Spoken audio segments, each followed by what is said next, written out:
Well, it certainly seems like summer has arrived here in the good old UK. It's a really, really warm day today, and if I start looking like I'm melting, please accept my apologies. The moment the sweat is running down my brow and is actually dripping into my eyes, but I'm sure I will be okay. It's so unusual for here anyway. It's not normally what happens, but one of those things. Right, as you may have guessed, this is the Anthony Peake Consciousness Hour, and this is the edition for June of 2018. My guest today is somebody I've actually known at a distance, as it were, for quite a few years. I've followed her work with great interest and followed her articles with great interest. And I was trying to remember earlier on how we first made contact, and I suspect it was probably Emma's article many years ago in Fortean Times. Now, I have a collection of Fortean Times going back 1,000,001 years, and I keep all of them. So I was desperately trying to find the articles that Emma had actually written in the past, and I found the two of them. So I was delighted to actually been able to pre-read those before we started again to remind myself of them. Now, Emma is a self-employed freelance communications. She's a self-employed and works for the communications officer in the Northern Ireland Rare Disease Partnership. And she's also a freelance journalist, has written a series of quite fascinating articles. And because of her own personal experiences, there's a great deal of synergy between what I write and what Emma writes. But the difference is that the reasons for Emma's writing is very much to do with her own experiences, whereas I've never had extraordinary experiences except for occasionally migraine and déjà vus brought about by migraines. But Emma actually's writing comes in many ways, both from her academic background, but also from her own experiences. And this is particularly fascinating. And in fact, as the leading question then, well, the first thing, Emma, how is it over there in Bangor, County Down? Is it nice? It's gorgeous, actually. It's very un-Irish weather. It's baking hot. It's absolutely beautiful, stunning weather. I've had the boys in the sandpit, my son's in the sandpit, and it is beautiful weather. I live by the sea as well, so it's absolutely gorgeous. Oh, really nice. So, and we have my great-grandfather came from Antrim. He was a McGee of the island McGee fame as well, so you know they named it after him. No, they didn't, of course, but yeah. But I've only been to Belfast once, and I absolutely loved it as a city. You know, which is really great. It was almost like coming home. It was really good. Right, okay. So quickly moving on, I'm just really fascinated. I mean, how did you become interested yourself in Fortean phenomena? What was it that stimulated your interest then? Well, I think I was always the kid who was interested in the quirky and interesting stuff. I was the child who was reading the Usborne books of the ghosts and the ghoulies and the monsters. And I was also very lucky in that my family were very much into that stuff. My grandfather was Loch Ness Investigation Bureau, and so we had Loch Ness books and ghost books and all that stuff. And I was always reading my brother's Arthur C. Clarke books and watching, when I probably shouldn't have been and was far too young, reading the Arthur C. Clarke books of mysteries and cryptozoology books.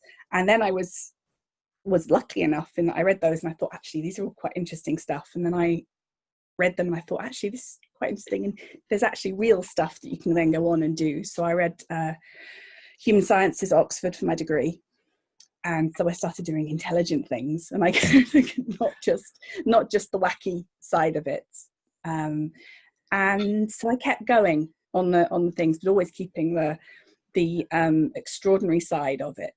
So kept going on the sort of, let's say, the quirky and interesting side, because my feeling has always been that what's interesting, the strange and the unusual, always gives us the insight into reality and what's really going on. You don't have to necessarily believe what's happening, but whatever the unusual is a wonderful clue. And there's a lovely example in genetics, for example, in that there's a disease called Angelman syndrome, where children, they call happy puppet syndrome, where children are extraordinarily just very happy. It's a genetic disorder, but you can have clues from the way that they're behaving that can give you clues into how people are behaving, insights into how their brains work, into how everybody's brain works. And I found that very intriguing in genetics when I was studying genetics, how you can apply that to everybody. And in fact, with Angelman syndrome, the interesting thing there is you've got elves, and they believe that some ideas about changelings actually came from Angelman syndrome, because completely normal children, you have a normal child who looks like an elf, actually they're very elfin features. So this idea that you could use something unusual, and from that unusual thing, that anomalous phenomena, you can learn something about the wider world. And I think that was where maybe what I have always been intrigued by, take the unusual thing and learn something more general. And also the idea that anomalous things tend to have a universality. So the things that we tend to think of as being very, very unusual, like ghost experiences. Someone can say, I've had the most unusual experience. It's so unusual. No one's ever had my experience ever of this UFO. No one's ever had my experience of a UFO. It had this feature, this feature, this feature. No one else has ever had this experience. And then they don't know this, but thousands and millions of people all around the world have had exactly their experience. And what does that tell us then? If everyone's having this unique experience, why are unique experiences universal? And what can we learn about that? And in every field of study that's interesting to me, whether it's genetics or health or folklore or whatever experience. And so I think that's what, I think if I look at all my interests, whether it's rare diseases, which is I'm sick leave at the moment, whether it's rare diseases, which is my proper job, or whether it's all the areas of Forteana, which I've been interested in, I think that's probably a universal feature, would be that. Because that's very intriguing. I've long been fascinated, as you know myself, in terms of extraordinary experiences and exactly what the background of extraordinary experiences are. And rather like yourself, you mean my background, my stimulation, I've always been interested in the phenomena, but I chose to actually, when I went to university, I chose to specialize in the sociology of religion, sociology of language, and the sociology of belief. So it would always intrigued me as to why people believe certain things. So it's interesting, isn't it, that we've come from slightly different positions. You've come from a kind of scientific position, and you're interested in extraordinary experiences from the genetics and everything else. And I'm from the experiential. But effectively, the thing you just said then about this particular syndrome where children actually look like elves, and it can be related in some way to changelings, which is something that people have always discussed historically. It goes to show, doesn't it, these ideas, these legends, these social mores, these social norms that are universal are actually based upon something effectively physiological initially, and then psychological as the child starts to do different behaviors. So clearly, this is the way forward, I think, in terms of our areas of interest. So you graduated from Oxford, and what did you then do? Did you move into that kind of field, or where did you lead yourself? Where did it lead you from there? Well, I initially went to, was originally going to do genetics. And then I was doing an internship and realized that there was a robotic arm next to me in the laboratory that was going to take over from my job. And I realized that wasn't a good way to go down genetics route. Also, labs were not my thing. And then I studied at the School of Hygiene and Tropical Medicine, was going to do epidemiology. But then unfortunately, I became very unwell and very sick with various immune disorders. And I have a connective tissue disorder, which I've been very unwell with on and off for years, in addition to epilepsy. So my health has caused problems. So although I've been able to write and work, I've had periods of very bad ill health. But so what I went into immediately was School of Hygiene and Tropical Medicine, was to go to epidemiology and medical demography and anthropology. So to continue down the route of mixing science and epidemiology and public health with a little bit of human science type thing, continue that. So that's always been, and then add writing into that, and then I went and did journalism on top of that. So that was the direction I took, and I think that's always then been the recurring theme, is to work with almost consistently a health element plus writing for my career. So you mentioned there about your epilepsy. which, as I understand it, is focused on the temporal lobe. Yeah. So therefore, you experience temporal lobe epilepsy. When did you first? When did it start? And how does it manifest in you in terms of this? Because clearly there are direct links, aren't there, between extraordinary experiences and TLE? Because I've written about it a lot, and I know you've written about it in articles. So let's discuss this a little bit, because you are an experiencer as well. Yes, well, strangely enough, I wasn't diagnosed until about 2010. That was 8 years ago. Although apparently I'm a classic case. I had my first seizure as a child, and I suspect what happened was they made a decision back in the 80s. It wasn't considered a very bad thing to label a child as being epileptic if you could avoid it. So I had a full tonic-clonic seizure, and they decided let's not, if we can get away with not saying she's epileptic, shall we just leave it and see how she goes. But then in my teenage years, what I now know is fairly classic. I went to a doctor, and they said, she thinks she's having seizures. And actually a psychiatrist said, I was sent to a psychiatrist with severe OCD and very bad anxiety. And the psychiatrist said, actually, I think she's got epilepsy. And they did all the screening tests, and said, actually, it's borderline. I don't think she has. But I continued with what I now know were partial seizures, all the symptoms. And I now know this is very common, of periods where I have seizures, periods where I have migraines instead. And according to my epilepsy specialist now, that again is very common. You either go through periods of migraine or epilepsy, and you can go through the periods where one's under control and the other is happening. And then about 8 years ago, I got swine flu. That was it. I got swine flu and went through a terrible period of getting worse and worse and worse, and to the point where I was probably having multiple seizures a week. For me, what happens is I get a terrible, terrible feeling of fear, absolute uncontrollable fear. I don't know what's going on. My brain will go, I don't know what's going on. And then I will just fade out, spacey, and just, usually that's my usual, what happens to me.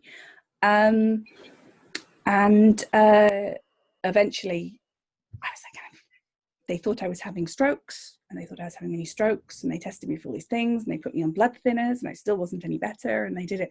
Eventually I was, actually one occasion I was looking up Lewis Carroll on Wikipedia out of interest, and I'm curious about temporal lobe epilepsy. I've read about it. The last thing I actually remember researching it was reading Communion when I was a teenager, and thinking about remembering that they thought he had it.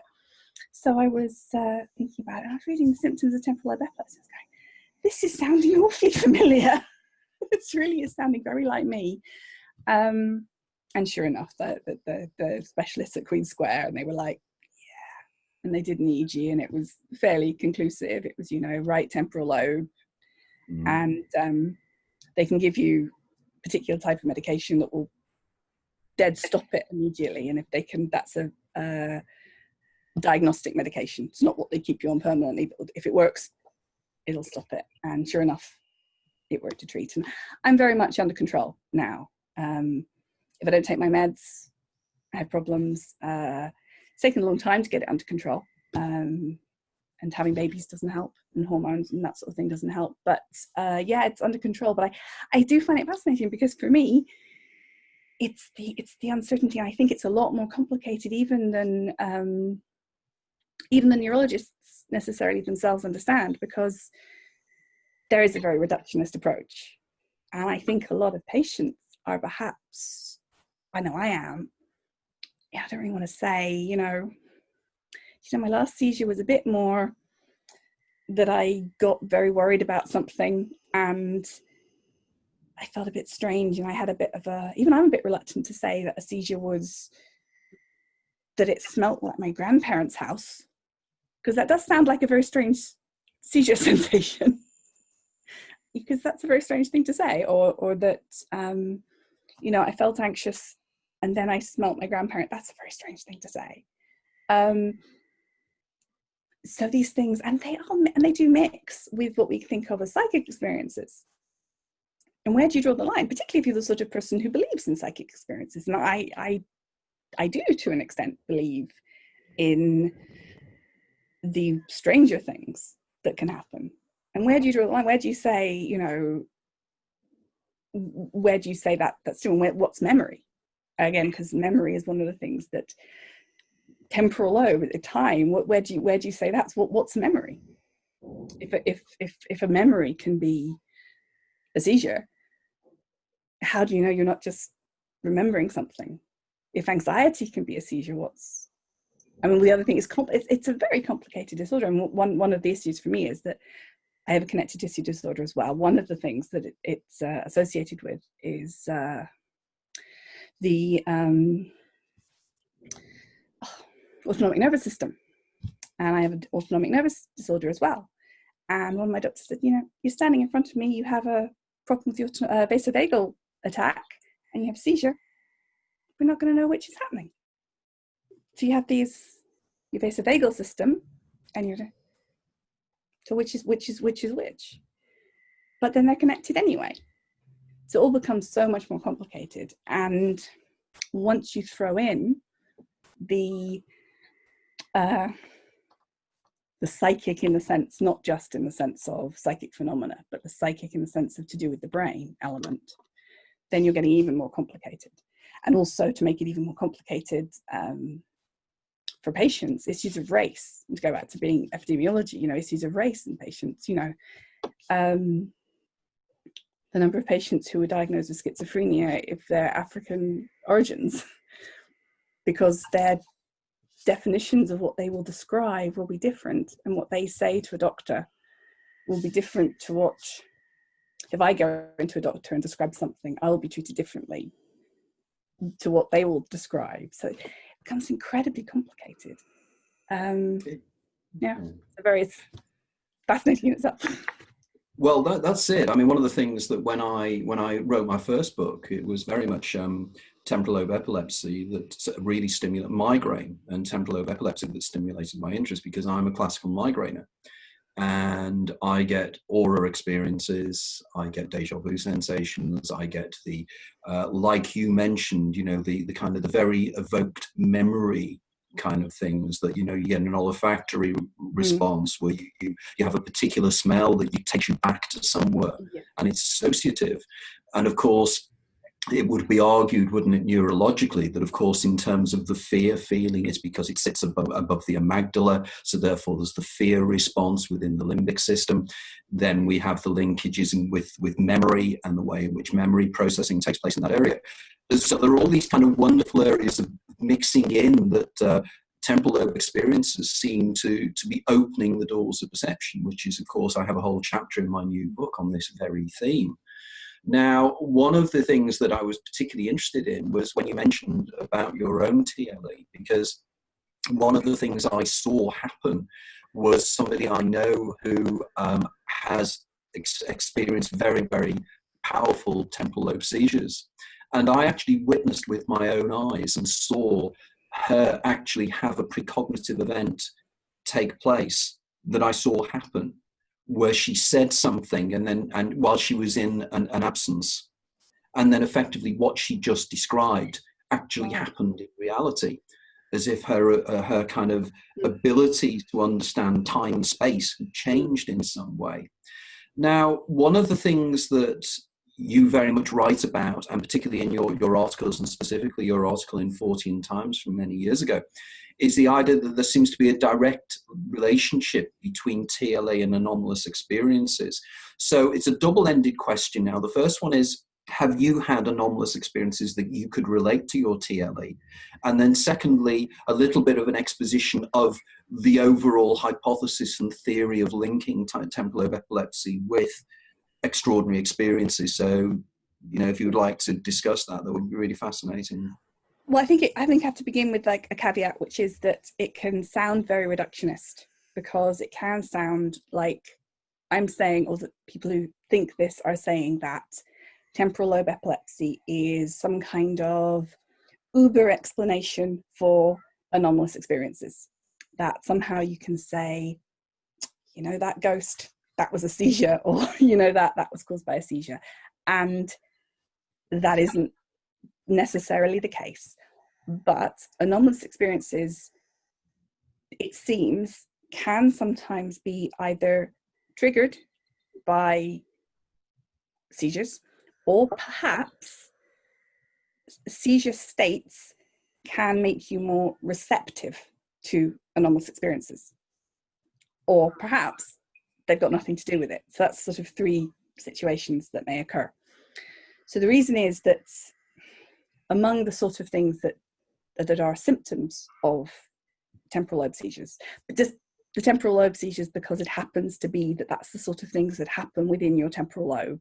There are sort of things that happen in other parts of the brain that can also cause this, but it just happens that the temporal lobe is where a lot of this sort of stuff happens, but also it's also very common to have a seizure in that part of the brain. Is deja vu, as you've said, which people get all the time. It's very common, but there are different types and degrees of deja vu. As you can have this the kind of, oh, that's funny, or the kind of overwhelming, oh my goodness, I really have been here before, which is completely different. Full hallucinations of all sorts of types, hearing or sight or smell or any type, or even sense, like you feel stuff on your skin or whatever. Then distortions of what they can call Alice in Wonderland syndrome, where things are very small or very big. And again, that could tie in with some anomalous, what you're thinking when you're having a kind of paranormal experience. The ones that can be linked to sort of ghosty stuff, again, that can be linked into things, seeing lights, because that can be sort of aura type things. Feelings of great intensity and feeling great euphoria and excitement. To get things again, tying a bit more, getting a little bit more onto the kind of vaguer things, there's something called Geschwind syndrome, which is very, it's kind of what they thought I had when I was 16. It's kind of when you're a longer term thing where you're kind of having a lot of seizures over a longer period of time. It's what I think Joan of Arc had. It's where you have hyper-religiosity, hyper-morality, you're having a lot of seizures, your temporal lobe is very, very active. And you get into like a very hyper-moral state. And then you start thinking, oh my goodness, you're starting to have what they call the God connection in your brain, temporal lobe. And that's also coming into the idea where the temporal lobe, well, they've done some research where if you stimulate the temporal lobe, you might suddenly start having a connection with a higher being. And then that higher being or an entity, that's another idea where the seizure is coming in, and that connection is getting in there. Now, what that being connection, for some people that being is going to be God. For some people that being is going to be maybe a ghost. It might be an alien. And they've done that, the study was, the God helmet was one example. Some people think that's where alien abductions come in. That idea, you put it in, stimulate the temporal lobe. What are you going to see? If you stimulate someone's temporal lobe, what are they going to see? If you pick 5 people off the street and you stimulate their temporal lobe, what is each person going to see? Actually, that's quite a fascinating experiment because everyone's idea is going to be different. And I think that's very interesting. And everybody has, the other thing is interesting is this theory called the threshold theory, which is that we all walk around every day at a different point of being theoretically able to have a seizure.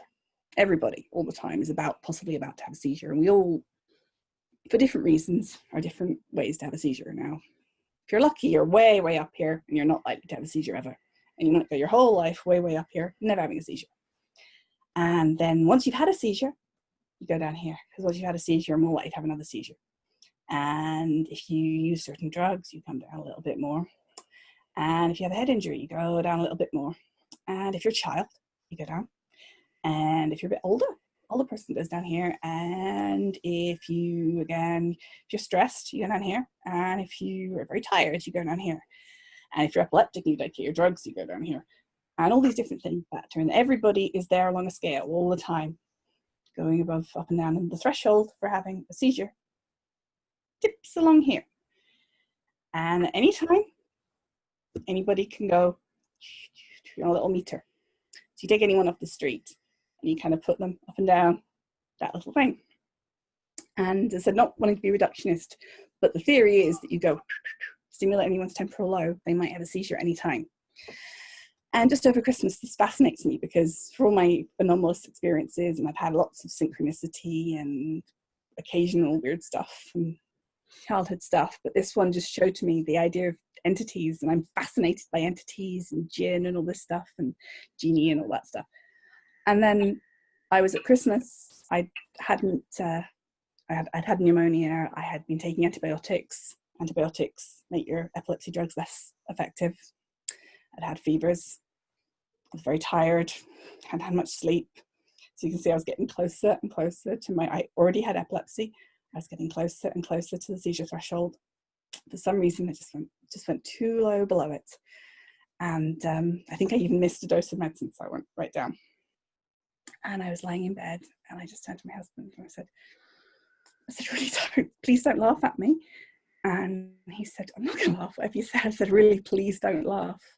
And I said, well, he said, what? I said, I know there isn't, but I have a really, really strong feeling that there's a giant snake on the headboard. He said, what do you mean? I said, there's a giant snake on the headboard. I said, no, there isn't, but I feel like there's a giant black snake on the headboard.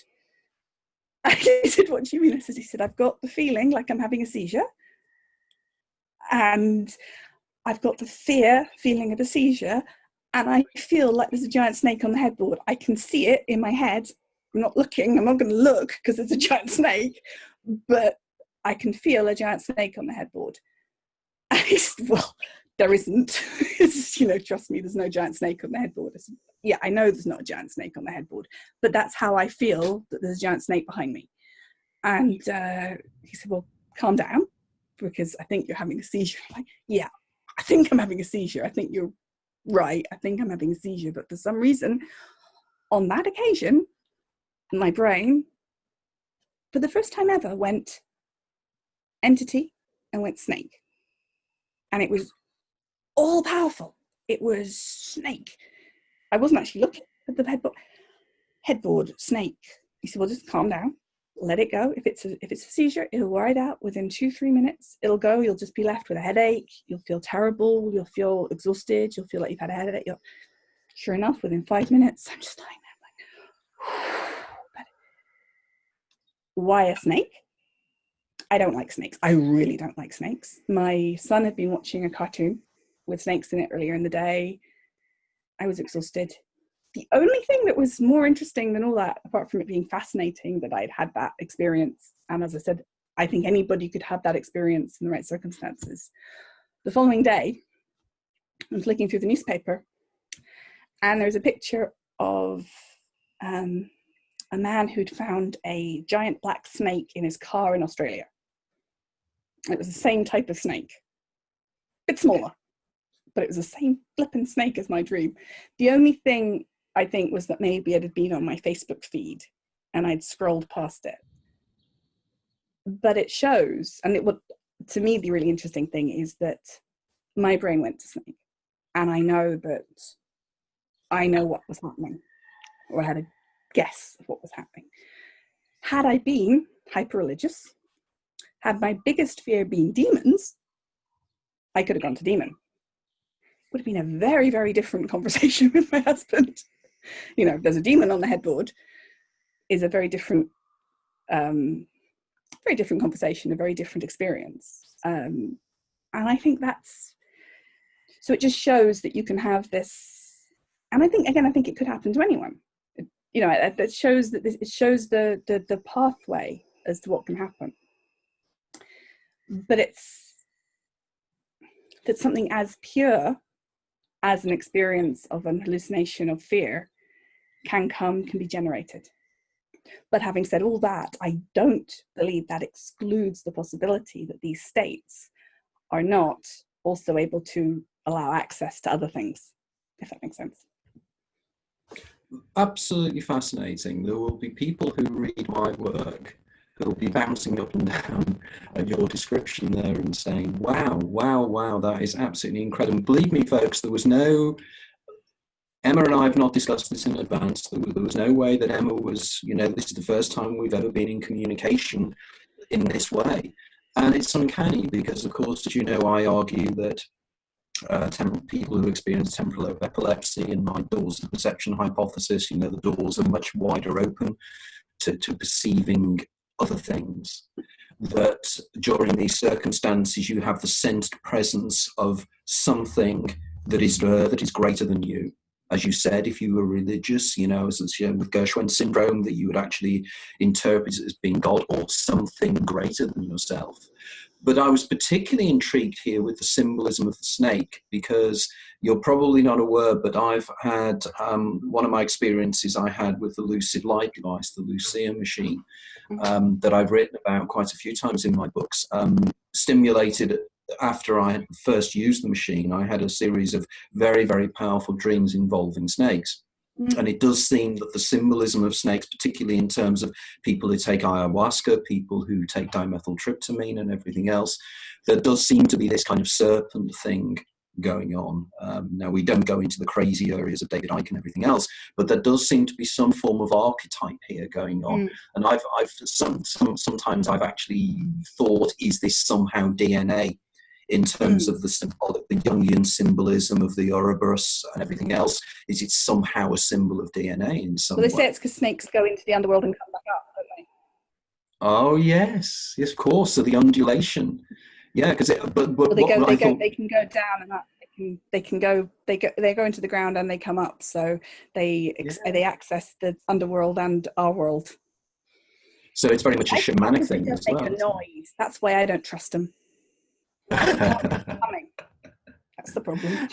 The other thing that you mentioned there was even more intriguing we will go off on a slight tangent here because I really want to do this, but we will boomerang back, is that, of course, your description there of the extraordinary experience then effectively almost seemingly being backfed to you and your subconscious via a future event, you seeing the snake on TV or whatever, of course, comes back to somebody that we have links with, which is J.B. Priestley. And I was particularly fascinated by, you mentioned your grandfather, Norman Collins, and what he was interested in terms of that. But also, he knew Priestley, which I'd like to talk a little bit about. And also that you've got a link with J.J. Bennett as well, which is even more exciting. Yes. Can you tell us a little bit about that? Well, listen, my maternal grandfather was Norman Collins, who knew Jack Priestley through. He was must have been Jack at glance. So my Norman Collins was, though he was a writer, known as a writer later. He worked for Glance, the publisher, and he was also an agent as well before he was a writer. So that was how he knew Priestley. And they were friends. They were very in the SBR together, and they were both fascinated by all the paranormal stuff and as friends. And Priestley's house was haunted, and they used to go on holiday in the Isle of Wight, and it was all they were very into all that stuff together, and it was all a big fascination.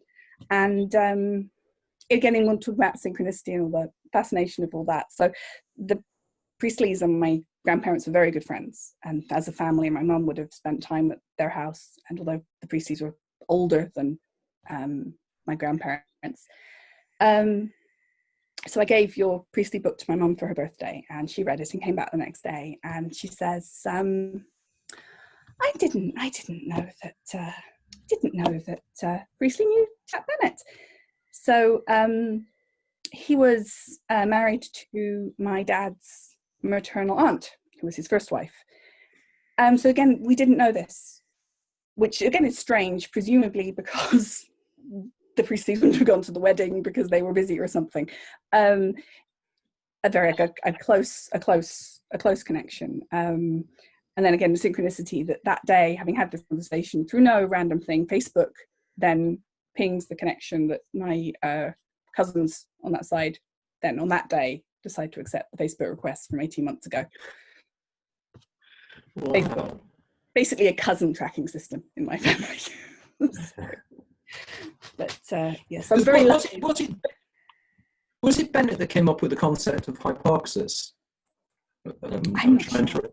I'm going to be ashamed and say I'm not very good at tracking all that stuff. I get very confused about which one did what. Okay, because at the end of in the analysis section at the end of Man and Time, Priestley has a whole section on the theoretical areas of time perception, and he mentions people like Rodney Collin and Bennett, and there is another individual who has slipped my mind that he also mentioned, all of whom were involved in various societies. Now, you're mentioning there about the fact that the house on the Isle of Wight was haunted is really intriguing, and I'm sure that, as you probably know, I'm very friendly with J.B. Priestley's great-great-grandson, Luke, and Luke will be absolutely fascinated by that, as I am indeed, because, you know, there's a lot of people turning around and saying that, you know, Priestley wasn't necessarily interested in this phenomenon at all, and I've argued all the way along that, of course, he was. It fascinated him all his life. And there is evidence of it from your family experiences. Oh yeah, no, they were definitely. And my grandmother was. I remember my grandmother saying that she was. They were there, and on one occasion she was sitting opposite Priestley's wife. I can't remember which wife it was at that point. He was sitting opposite his wife, and she said, "Oh, do move yourself. Someone's just trying to get past." Really? How fascinating. But, so going back now, because I just thought it was a very important aside, because there was a fantastic link there. But in terms of your own extraordinary experiences that you think, and I totally agree with you, are facilitated by the particular neurological conditions that take place during a TLE absence or a TLE or a state or whatever. Have you had any other experiences similar to the one you described that are precognitive in some way, or unusual or entity related? in terms of entities, not really, not like that. That was so extraordinary as to be, and I'm actually very glad of that. I would not want that. I mean, I think I would not want anything. I mean, I joke, like a lot of people, I joke about the pixies and about things moving, and I have had that when I'm stressed. I would say that things break a little bit more usual, and within that kind of, and I did on one occasion when I was writing an article on a demon, I did have things get a little bit more unpleasant around the house, and I stopped writing the article and things felt a lot better. And that's only happened to me once when writing something, and I was very relieved when I stopped doing that. And that's only happened to me once, and I would never be, and I would have previously said, nope, I don't believe that ever happens. But it was like after a thunderstorm, whether that was because I was exceptionally stressed or something, but I was very stressed at the time. But that was horrific. That was horrible. I was writing an article on a particularly unpleasant demonic manifestation, and it was an incredibly unpleasant period in our house. Finding things messy, and on one occasion finding a smear on our kitchen window that we couldn't have reached with our hands. It was horrible. And again, I would never have, that's the only time I've ever been freaked out by anything I was writing. I have no idea where that came from, and that's the only time I've ever been freaked, and I've never been freaked out by anything I was writing ever. And I've written some pretty horrible, nasty stuff, scary stuff. Some of it designed to scare people, because that's the job sometimes, is write something that spooks people out. But no, not really. And I think I kind of, as I grew up in the thing that you were expecting, it sounds so normal, I kind of grew up expecting things to, precognitive stuff to happen. That's strange. I remember my mum told me when she was at university, she had this great one, which was that she'd been, she went and she came down to breakfast one morning. She was in her university, she was staying to revise for an extra weekend. Oh, she came early for term or something at university, and she came down for breakfast, and she goes, God, did you hear that party downstairs? It was horrible, wasn't it? The noise, it was horrific. And her friends go, no, there was no party downstairs last night. It's completely quiet. And she went, oh, okay, well, I must have dreamt it then. She was horrible, though. I couldn't sleep. Going, no, there's no party. Next week, of course, complete raging party under her room. Wow. She'd heard it a week early. Wow, that is almost a kind of a future vision, almost like that would be the sort of thing that would happen to my mum. My mum used to dream the paper the night before. Really? As a child. But that's interesting, isn't it? That she had these experiences, although clearly, well, she's not been diagnosed with TLA in any shape or form. No, I think she wouldn't be on that spectrum. She's synesthesiac though. She's a synesthesiac. Yeah. Interesting. Really? She's within the whole same sort of brain family. Yes. I think it's all so much more complicated of how the brain is constructed. Is the misputting together of the brain, as it were, and the way the brain bursts together. I think no, but she's very strongly synesthesiac, and I would think that would probably come under that heading. Well, this is the billion-dollar question then, really, is what do you think is happening in these experiences?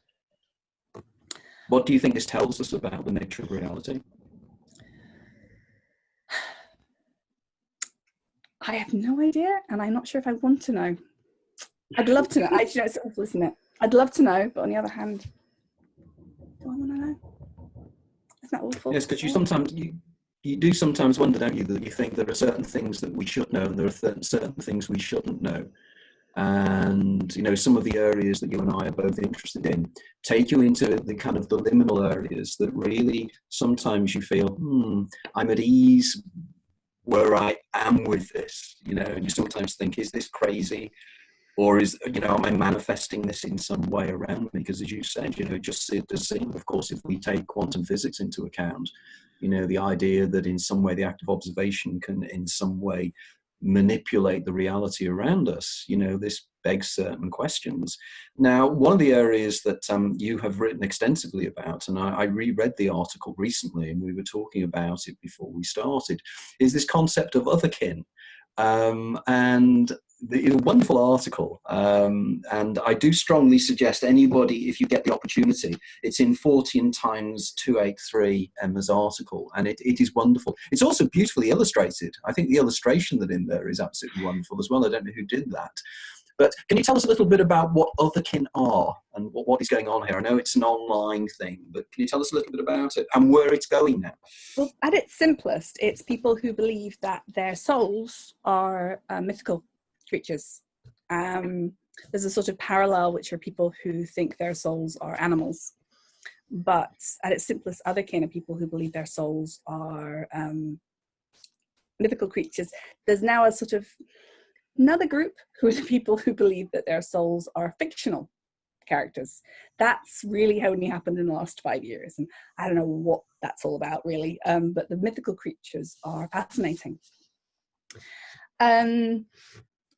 So I started writing about them, gosh, way back now. It must almost be way back in like the early, about 2006 now, quite a long time ago. And as a phenomenon, it's grown so much now in people believing this. It was really Tumblr, the microblogging platform, is where it's really taken off, particularly among younger people. It's also where it sort of ties in with the consciousness identity side, is that it's associated now as a little bit with the dissociative identity, which used to be multiple personality, but also with the idea of positive multiples and having alternate personalities, but also having multiple alters, or just having multiple souls, and saying that you haven't just got one alternate soul within you. So you're not just an elf, but you're also got lots and lots of these personalities. So it's not like it used to be, where it used to be, I've got the soul of an elf. It's also, I've got the soul of a character from Overwatch, or I've got a character from whatever, which I think is, within them there's a conflict from the original otherkin community, who I will say are a lovely community, who are wonderful, and there are some lovely people. And within that, it's fascinating. And then within that, then, as I said, the dissociative identity community and the positive healthy alters community, who go down the idea that what used to be the idea of integration, the idea that if you had a multiple personality, you had to be integrated into one healthy person, and that if you were the idea was if you had multiple personality or dissociative personality, at some point your personality had fractured due to trauma. And some of these people believed that maybe they'd actually be multiples originally, and that they hadn't fractured ever. They were always multiples, and that maybe the abuse had just happened to a multiple. And other ideas that maybe they were walk-ins, that souls had added to them. This idea that there was a plurality, and that a healthy plurality was one word that comes up again and again. And then these ideas then layer upon ideas of otherkin and ideas of multiple things. And then again, in the last few years, another idea came on the scene, which again borrows again from all these other ideas, and all these things pile on top of each other. And again, they link up again with consciousness and your ideas as well. The idea of tulpas. And we had the old idea of tulpas, which Alexandra David Neal with her studies in Tibet made famous. But a few years ago, there was a tulpa community developed.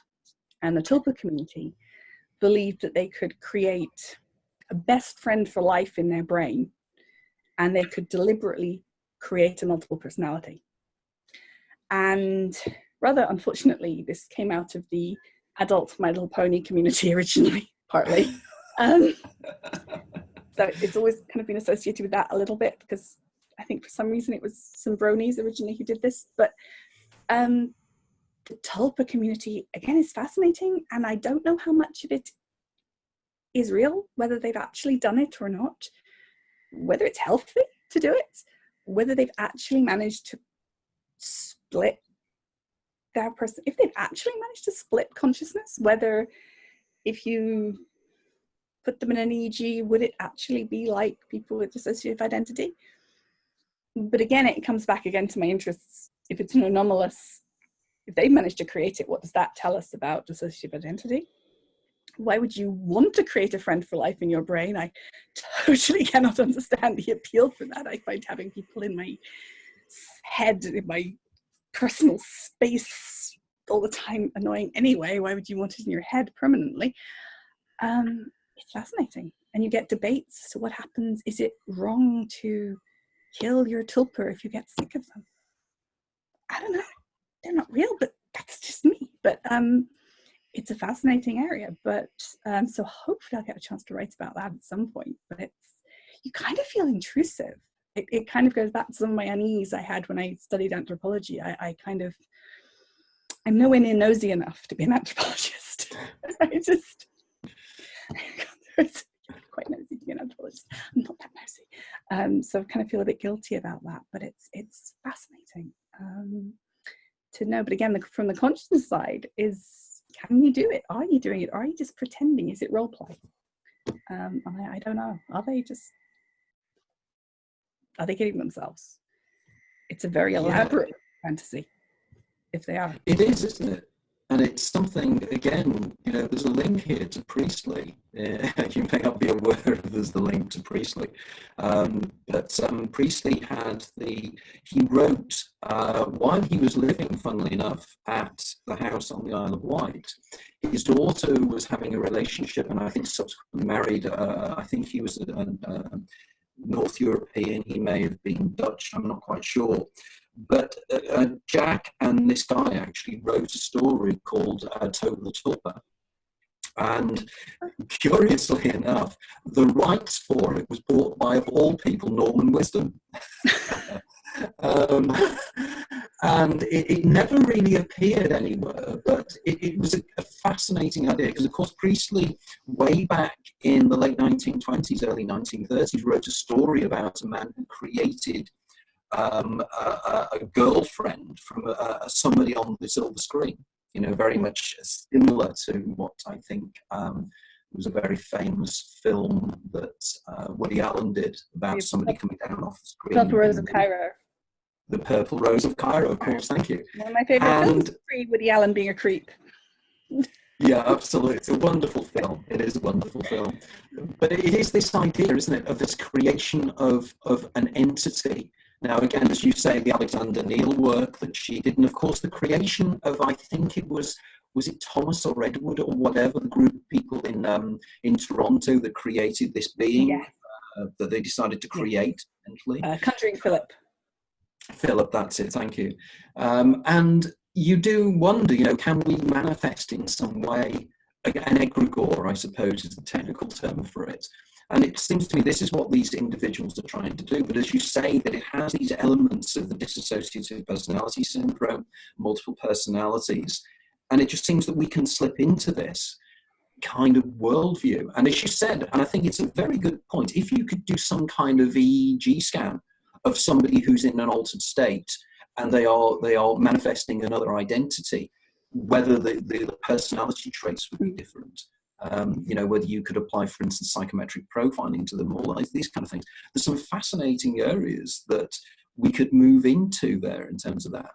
So we're moving now quickly on. So what are your plans for the future now? What are you going to be doing? What are the things that are shaking your tree now? The things you're going to be writing about, because you're obviously interested in some fascinating areas.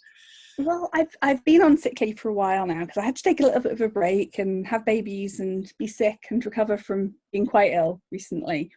But I'm hoping, as I get better, do a lot more writing. And I've got a couple of books planned. A couple are a bit pulpy, I'll be honest, because I think sometimes people need a bit of pulp. I don't think there's enough really, really pulp. I think back in the 80s, there was some really, really, really good pulpy mystery books. I think we need those back. I think maybe a few of those, and I think a few more serious ones. I'm hoping. I think get me out together and write some serious ones. But I think maybe a bit of pulpy stuff. But so definitely, I'd like something along the lines of looking at identity, which way I'll go on that stuff with the back to the otherkin side of things, and I would like to look at the consciousness TLE side and how that really has shaped things, because I do think it's, if you look at it over historically, and even Alexander the Great had epilepsy, if we're going to say, that was probably one of the most influential men in history. He's mentioned in the Quran under a different name, so he's one of the most powerful men in history. So I think looking at how these things are shaped. Before I got very sick last 2 years ago, though, I nearly finished a book on Christmas horrors, though. So I think that's probably the first one that's got to get finished. It's very, very nearly finished, so it's got to get finished hopefully in time for Christmas. But yes, and hopefully get these things. But I think, like I said, look, probably work on something to do with identity and consciousness. But I guess I think as well, try and bring things a little bit more. I think one of the things I'd like to do as well is I think people have got to, there is a stigma to the interest in this. I think it's become very much, the skeptic side has become a little bit too, it's become quite nasty for a start. And it's become it's very hard to say, well, you can be interested in this stuff without being gullible and without meaning that you're interested in everything. It's because I'm interested in stuff and I write about it. It doesn't mean that I sit there going, oh my goodness, I believe in absolutely everything and I like everything I see and I believe it all. It's okay. It's okay to have fun with it, and it's okay to believe some stuff and not believe in other stuff, and to find it inherently interesting. Because personally, once somebody has an experience, I think that's interesting, whether or not I think it's, and I'm not sure there is any such thing as true. None of it is truth. Honestly, it's all theory. I mean, we have to be honest with that. Yeah. I'm sorry, I couldn't hold my tongue anymore. I'm listening to both of you guys, and I'm like biting my tongue until it bleeds. But you have to be. You're very welcome. Join in. Exactly. You've already gone down the rabbit hole, Emma. You can't. You've opened the door, sweetie. You can't turn back now. There's no such thing as true. There's no such thing as true. There's no such thing as true. We really don't know what any of this is. It's all theory. I mean, none of us are going to know. It's all fascinating and interesting, but none of us, honestly, if we're truly honest with ourselves, we're never going to know what the truth is. That's what kills us all. That's what kills everyone. Very much so. I mean, it's something that truth, I mean, you could get into some very, very philosophical arguments and discussions exactly what we mean when we talk about truth. Truth is something that is true for you, something that is based from your empirical, literally from experiences. And, you know, effectively, I know many people that have had extraordinary experiences, and they have been affected by them. And I think, Emma, your point is a very, very powerful one, that you don't have to be a sky pilot to be interested in these subjects. You don't have to be somebody strange. It doesn't mean you're effectively believing everything, but you're being open-minded as long as your brains don't fall out.